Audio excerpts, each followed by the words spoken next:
Hi there, this is Cece Zach, and if you've worked your entire life, reached this chapter, which I call the third, and found yourself wondering, now what? Well, you are not alone. Because retirement isn't just about what you're leaving, it's about figuring out who you are now and what you want next. This is the Meaningful MEtirement podcast, where we turn uncertainty into clarity and help you create a life filled with joy, fulfillment, and freedom. So let's get into it. I am thrilled to have Wendy White with me today, a highly accomplished entrepreneur who founded and successfully expanded a digital marketing agency. She currently serves as a strategic advisor and independent board chairman for a women's health company. She is also the former Healthcare Businesswomen's Association star honoree and a dedicated mother who used this gift to create her legacy. Having known Wendy for so many years, I can attest to her practical outlook, well-earned insights, and authentic approach to both achievements and challenges, qualities that made her an outstanding guest for this conversation. So Wendy, thank you so much for being with us today on Meaningful MEtirement. Well, thank you, Cece. I'm so happy to be here. This is a great opportunity to talk about a really important subject. I love that. It's a very important subject for me as well. So let's just get right into it. And tell me, what are your thoughts around the word MEtirement as it relates to retirement? Well, I really like that sort of lens on it. It's like, especially as women, when we take our first third and we're really preparing ourselves for our lives. And then for many of us, certainly for me, it's like starting and running a company, raising children. It wasn't about me. It was about everybody else and what I could do for them. And then now at this time of life, it's an opportunity in retirement, I suppose, is to really think about, okay, for this last bit of me, the retirement, what can I do?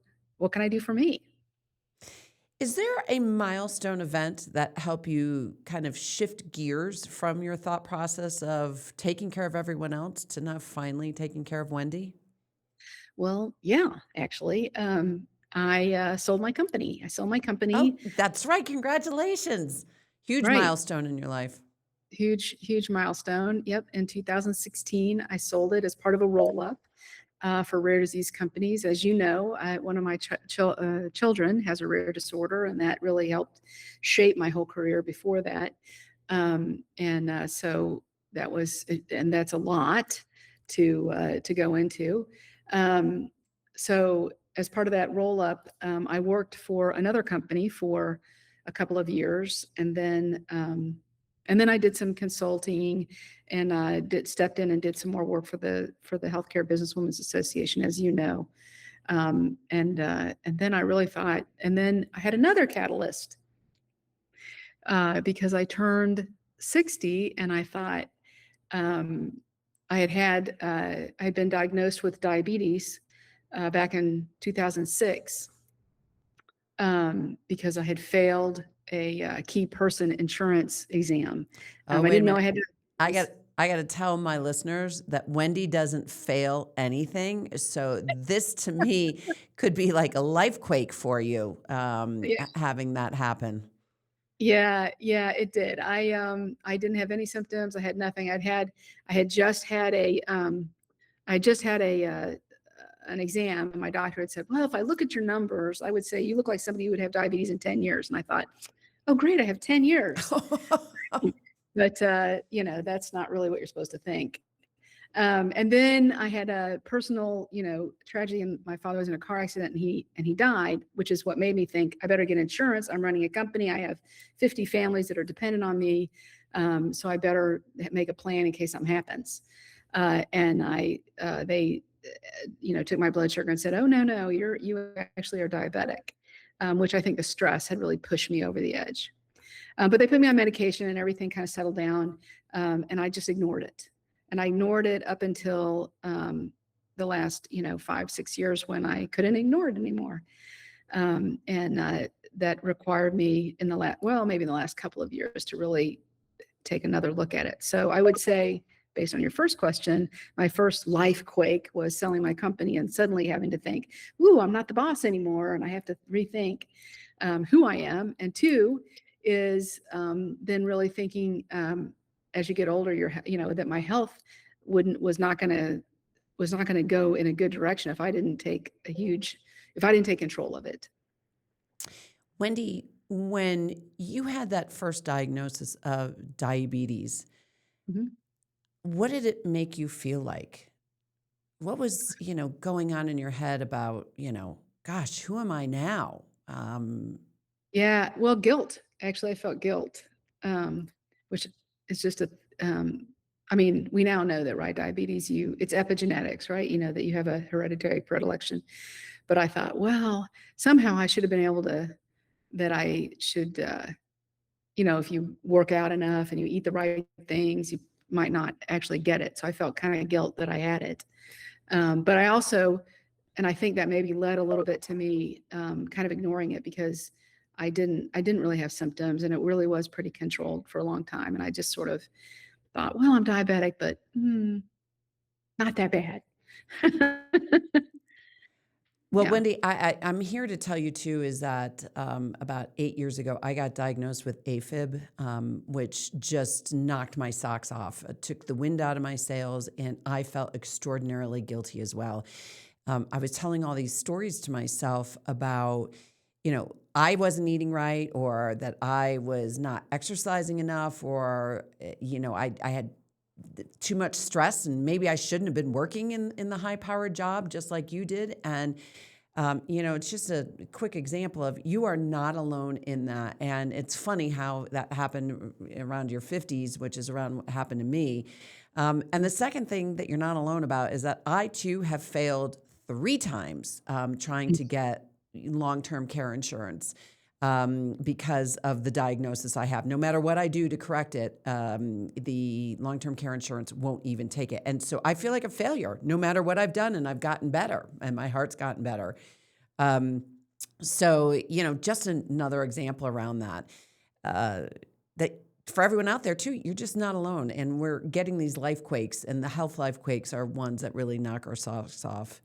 Um, so shifting gears from, the guilt, tell me a little bit about it shifting your identity, this diagnosis, and what did you do to reshape who Wendy White is today? Yeah.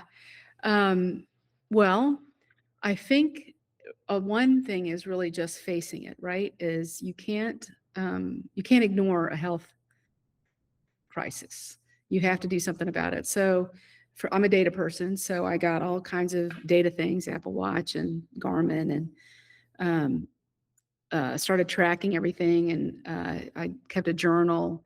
And I also thought, well, I just need to do, if you have to change your habits, which I knew that I had to change my habits, then I just needed to do a little bit every day, right? I just had to do one thing at a time.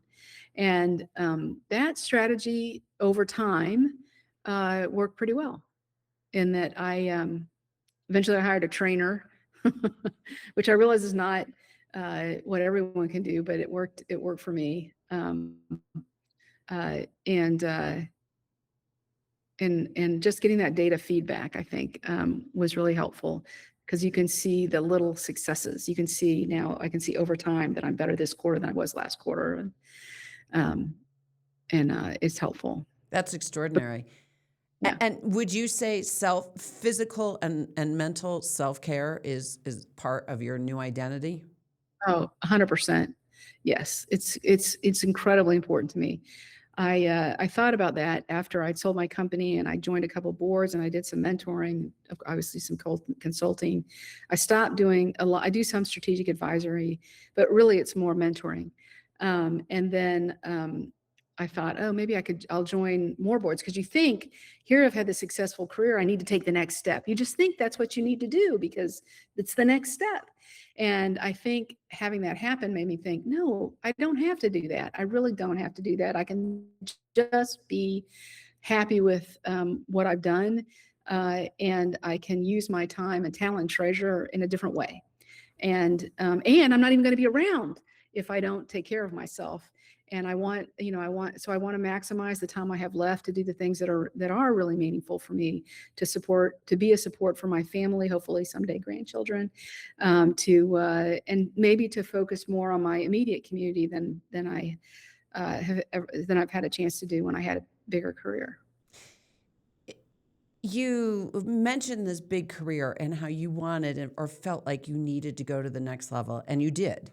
And then all of a sudden, though, you recognize that I don't need to do that anymore. Can you walk us through, how you shifted your thoughts about who the identity of Wendy White, the professional, shifted? Yeah. Um, I remember sitting at a dinner one night, before a board meeting, and I realized, um, as I'm making conversation, and, I spent most of my career, I know you did, for a lot of your career too, as in a service position, so you're always sort of the one entertaining or, holding the conversation, and I was looking across the table and thinking, "I don't actually like the person across the table. Hmm. Why am I spending my time with them?" And then that just sort of kept coming back in my head, like, why am I spending all this time, with people that I don't wanna spend time with? Um, and, I was very lucky in that I had a successful exit, so I didn't really, um, have to it, but it was more like what you're talking about, which is changing my internal view of me. That I'm okay with not being the boss, or not being, or not, when somebody asks me, "What do you do?" And, and then what do I say? Because it's hard to say you're retired. Um, A- it's And hard to now, say that. and now you could say you're me tired, Me instead of too. retired. Yeah. Um, but what courage it took for you to recognize that. And so many people in our industry had very high powered jobs, people that are colleagues and friends of ours. And they have really struggled to make that transition to MEtirement, and they are still on boards. They're in their 70s, still on boards. Their health isn't that great. And you are just an inspiration to tell people it's time to move on. It's time to create a new identity for yourself. One area that I also know that you're very in touch with is your family. And I'm just curious, we focused a little bit on the physical side of things. We focused on the purpose side of things. To me, it was around your profession. But how has this shift been with your family? And where is Wendy's identity with her family today, the personal side of your life? Yeah. It's good. I have 3 children and I'm married. My husband still works. Um, I, and of course I was very, very busy, when they were younger. In fact, my youngest daughter, when I sold my company, she was 16, and I had to sit her down and have a conversation with her and say, "Look, we have to do this together. I won't do it if you can't be on board, because I'm not going to control my time anymore. And you're going to have to be okay with that." Um, which she said she was, and and she's doing fine. So That's awesome. But, but I do think she did tell me the other day, she said, "Well, you're gonna be one of those moms that was, like, so busy working out, but you're gonna be all there for as a grandmother, right? You're gonna do all the things you didn't do as a mom." I'm like, "Yep." But you just have to keep talking, and for me, what was really critical I want to be the kind of person for my children, that they want to come, and be around me. I just think that's critically important.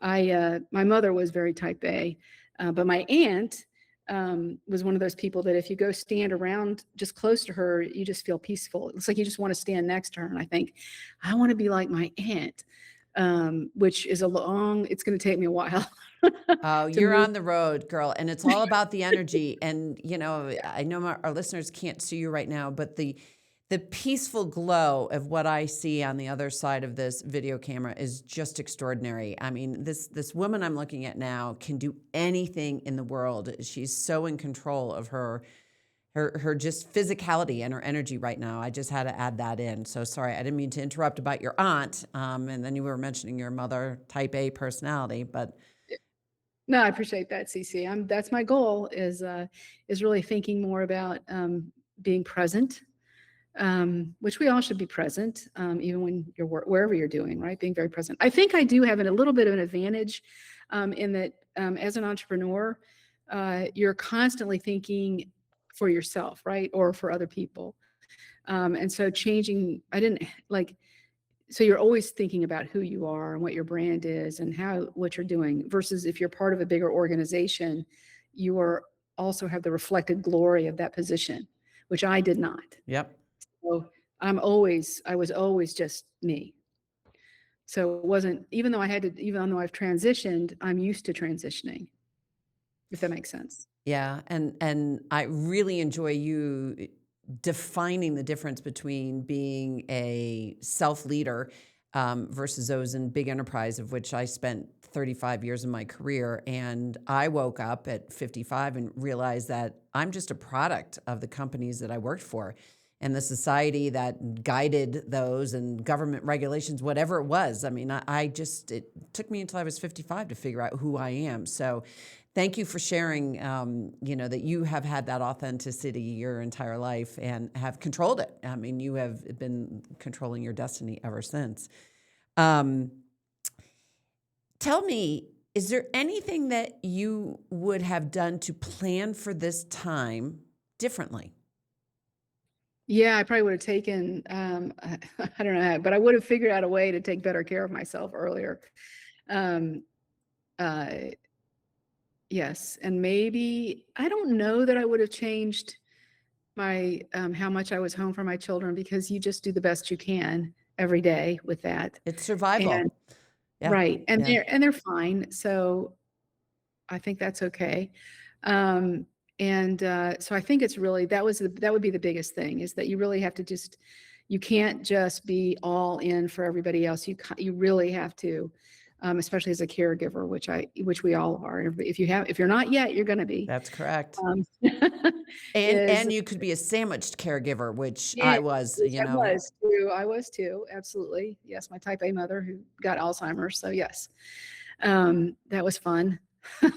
You just you have to put on your own oxygen mask first, right? You just have to. Otherwise, you just can't. You're just not going to make it. Are there any tips that you have that has helped you shift your identity into this phase of life that have really, been the stronghold of moving you from one phase to another? Well, you kind of have to let go of worrying about what other people think about you, right? Yeah, what are they saying about me? Oh, they're judging Yeah, me. you really Yep, if you just let that go, it's amazing how confidence or just being happy with yourself, people are attracted to that and the rest of it just doesn't matter how powerful you are. It doesn't at the end of the day, that doesn't um once you start practicing that, you realize it doesn't really matter that much.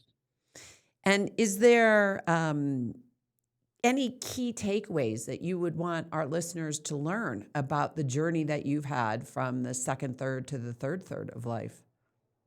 Yeah, I would say, definitely take care of yourself, even a little bit every day. I've heard people say, better to suck than to skip. That's Yeah. for physical things, right? And then you just build habits, just a little bit. Even if you just do a little bit every day, it'll really, really pay off in the end. That and I do think journaling is also just a little bit of, even if it's the gratitude journal at night or just writing notes to yourself so that you can sleep better. That's also incredibly helpful. And I wish I had started doing that earlier. Well, so if there was an age that you wish you had started doing that earlier, is there one that you could suggest to listeners?